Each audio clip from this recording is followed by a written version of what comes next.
Ahojte včelári, včelárky, aj všetci dobrí ľudia.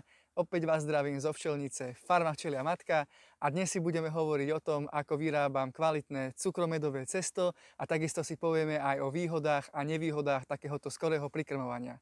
Poďme na to!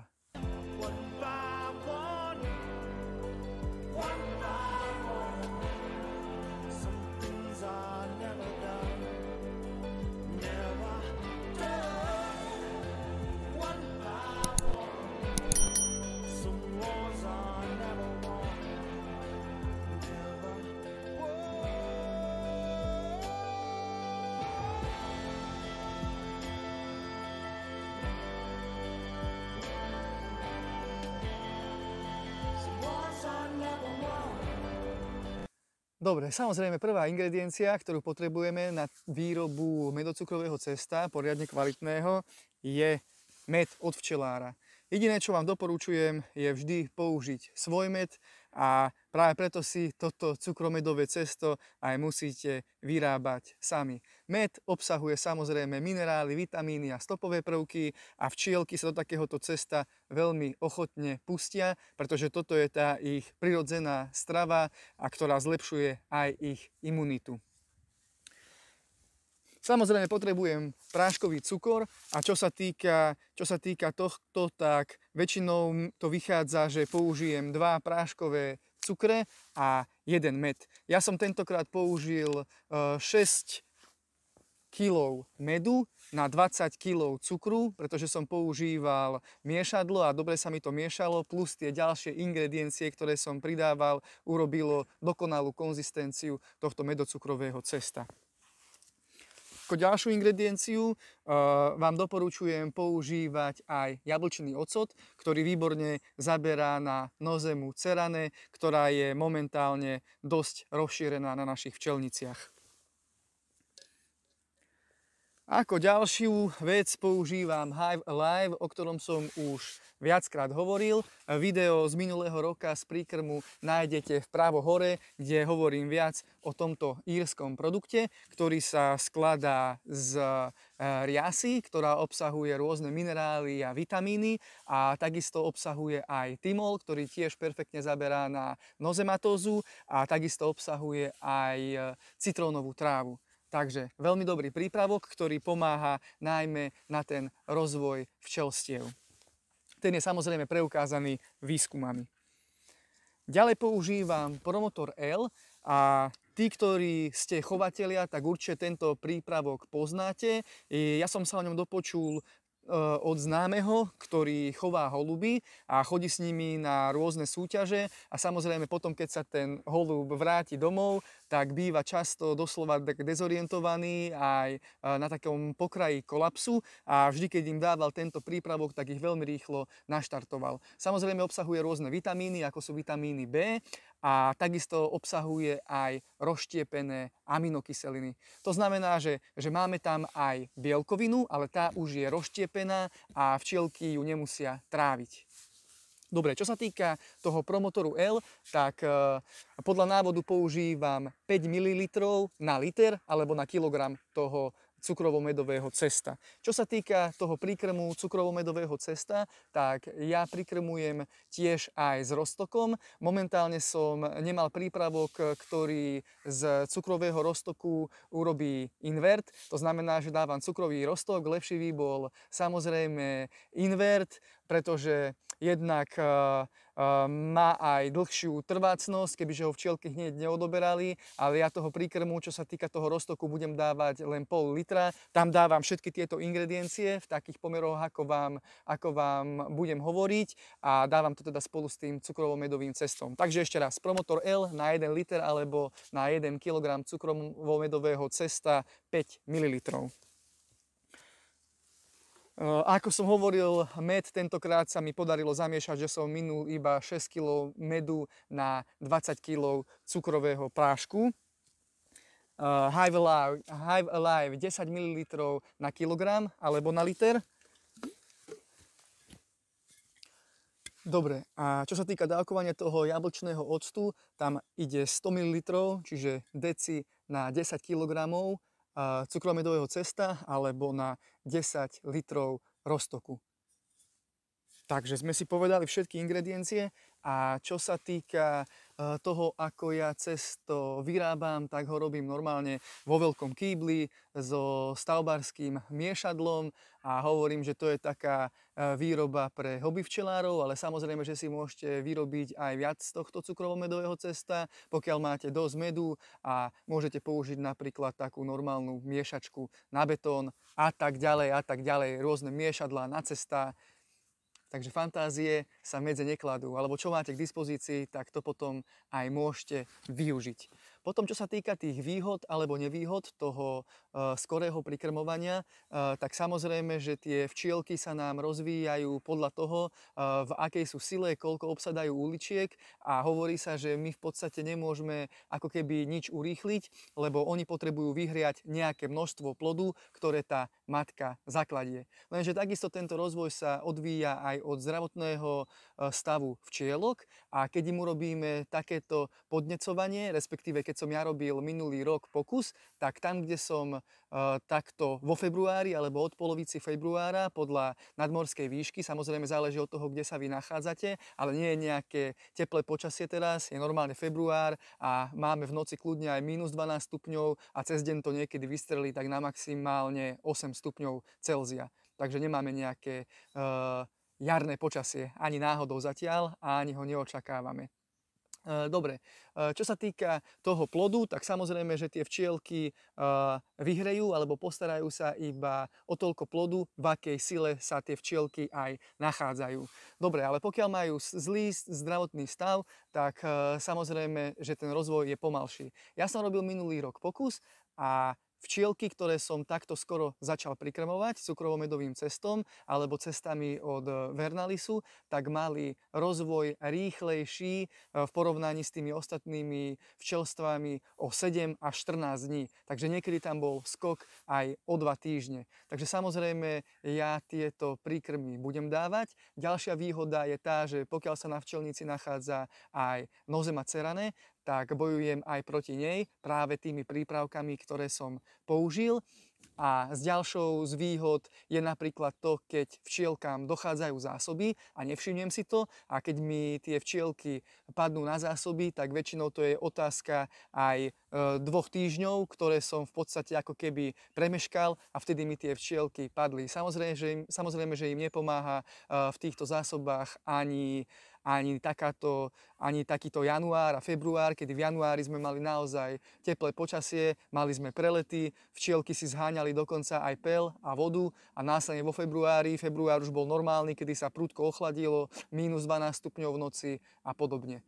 Takže samozrejme, že ochránim aj tie včelstva, ktoré si kvôli takémuto počasiu minuli zásoby, alebo sú slabšie a napríklad už pri konci tej sezóny, keď som prikrmoval včelstva, tak nevedeli odoberať toľko cukrového roztoku, aby sa zabezpečili na zimu. Samozrejme, že máme tu aj nevýhody, čo sa týka takéhoto prikrmovania a to je napríklad jedna z nevýhod je to, že tie včielky nasadia viac plodu, ako dokážu zahriať a takisto v porovnaní s ostatnými včelstvami tam, kde som minulý rok robil príkrmy, oproti tým, ktorým som nerobil príkrmy, tak tam, kde som robil tie príkrmy, tak bolo v niektorých včelstvách aj o 50% viac toho klieštika včelieho. Takže s týmto všetkým treba počítať. Poďme si rovno ukázať aj ako podávam cukrovo-medové cesto aj ten roztok včielkam priamo do úlov. Poďme na to. Dobre, tu vidíme napríklad malý odloženček, v podstate najmenší na včelnici, aký máme. A vidíte, že nemám ja na to urobené podmienky, aby som im dával ten roztok priamo na dne, tak aby ho mohli odoberať, ale urobil som to najlepšie, ako som mohol, plus som rozpichol trošku ten sáčok, nalákal som ich tam, aby odoberali a takisto tuto majú už to cukromedové cesto. Pri najhoršom by som mohol dať napríklad ten roztok do krmitka. Vidíme rámové krmitko, lenže keď bude zima, tak sa nám tie včielky stiahnu a nebudú to odoberať. Tento roztok je teplý, je tam pol litra, čiže by ho mohli odobrať veľmi rýchlo. Dobre, nám už trošku vyšlo slnko, Včielky sa rozlietali, dávajú si také prelety, pomaličky sa striedajú. A tu vidíme zase taký krajší odloženček, je to tiež odloženec. Je cez 7-8 uličiek a vidíme, že tie včielky sa už tlačia dohora. No, toto je taký znak pre mňa, že už by to tam chcelo príkrm. Napríklad predtým včielkám, ktoré som otváral, tak som príkrm nedal, pretože sa nachádzali ešte v spodnejšom nástavku a naozaj mali veľmi veľa zásob, aj keď sú v nejakej takejto sile. Dobre, čo sa týka toho roztoku, ktorý im ešte dávam, tak robím to hlavne preto, pretože tie včielky by museli teraz vylietavať za vodou kvôli tomu cukromedovému cestu a mnoho lietaviek by sa nevrátilo a oslabilo by to tie včelstva. Takže kvôli tomu dávam aj roztok. Toto je taký jeden z odložencov tiež na predaj, ktoré sú už rezervované. Takže verím, že noví majitelia budú poctivo pokračovať v našej práci. No sú krásne. Moc sa im dole nechce, ale potrebujem ich trošku zraziť, aby som ich tým cestom nepripučil. Dobre, aspoň takto.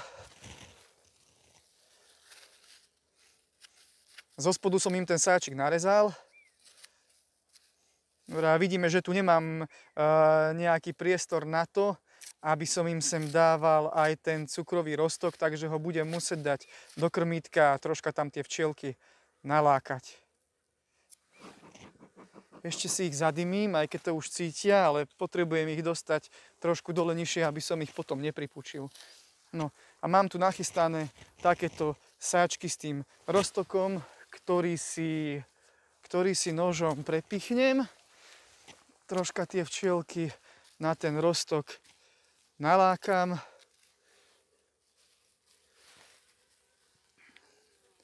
Aby vedeli aspoň, kde sa nachádza a dám si ho potom do krmitka. Ale tak nie je pochyb o tom, že to samozrejme cítia a tento roztok inak sú schopné aj veľmi rýchlo odobrať. Ešte je stále teplý, majú tam to, čo potrebujú a verím, že sa do toho pustia. Vidím tu ďalší krásny chumáč, ale paradox tejto rodiny je v tom, že pred 2 týždňami ešte vôbec neboli v tomto nástavku. Dobre, zase pokúsim sa ich stlačiť dole nižšie, aby som si nepripučil včielky. Vidím, že sa im moc nechce. A v tom hornom nástavku vidím, že tu majú ešte všetko plné zásoby.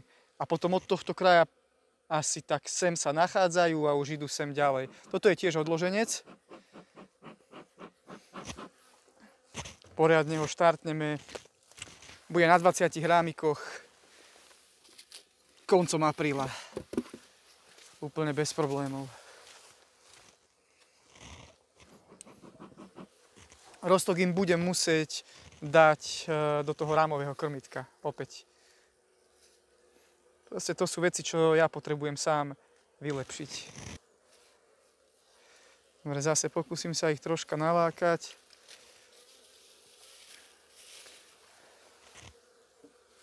Dám im ten roztok do krmítka, do tej časti, kde to je pre nich lepšie odoberateľné. Dobre, samozrejme, že tieto úkony treba robiť čo najrýchlejšie. Nejak sa s tým nepiplať, pretože tým včielkam tie otvorené úly ešte nerobia najlepšie. Ak si niektorí z vás vyrábate sami jablčný ocot, tak napíšte do komentára, že ako to robíte, lebo zase samozrejme, čím kvalitnejšia ďalšia ingrediencia, tým lepšie a lepšie. Pozrime sa na tie včelstvá. A nehovoriac o tom, že ja som túto zimu ešte robil taký test, kedy som dával aj sublimáciu a potom pokap. A zase tam, kde som dával pokap, tak tam som následne dával sublimáciu. A zisťoval som, že čo má lepšiu účinnosť. Samozrejme, že lepšiu účinnosť mala tá sublimácia, lenže tie včely dostali docela záhul, keď po pokape dostali potom následne aj napríklad sublimáciu. A tá kyselina šťavelová sa dostávala v takom vlhkom prostredí, alebo respektíve strebávala do ich tela. Ale pozrite sa, že v akej sú tie včely sile, aj napriek tomu. Takže je to jednoducho paráda. No bez randy, ako vidíte, už sa nám tlačia tie včelstvá hore. U nás cez tých, alebo okolo tých 270 metrov nad morom, to proste vyzerá polovici februára už takto. Už vidíme, že idú hore tie včelstvá, sú vo vrchných nástavkoch a ja ich rád podnietím. Viete, ono možno, že niekto povie, že však nepodnecujte, ale pozrite sa na to. Čo s takýmito monštrami? A to nie je, že som ich neprikrmil, veď oni dostali nejakých 25 kg cukru v roztoku, s tým, že im nechávam ešte med. No tak keď máte takéto monštrá na včelnici, tak nebudem čakať, kým im dojdú zásoby. Treba ich poriadne podnietiť.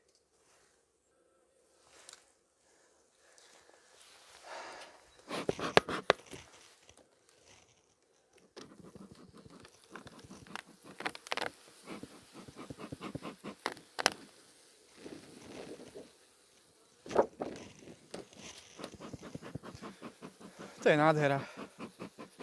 Dobre, ukázali sme si aj najslabšie včelstvo na včelnici, aj tie silnejšie včelstva, aj jedno z tých monštruóznych kmeňových včelstiev, z ktorých chovám, napríklad odložence. Povedali sme si, aký význam má podnecovanie, aj že to má svoje nevýhody. Takže s týmito včelstvami sa s vami lúčim. Tí, čo podnecujete, napíšte do komentára, ako podnecujete, ako vyrábate tie vaše cukrovo-medové cestá, čo obsahujú. Určite sa nám zídu recepty všetkým, podielte sa aj vy. Tiež sa s vami delím. Dobre, ešte im dám ten roztok. Takéto včelstvá to majú za chvíľu odobraté. Takže tak. Dobre. Trocha si ich stiahnem, nech ich nepripúčim. A idem ďalej. Včelstvo po včelstve. No utekaj, krpania. Šup, šup, šup. Choď pozrieť roztok. Choď.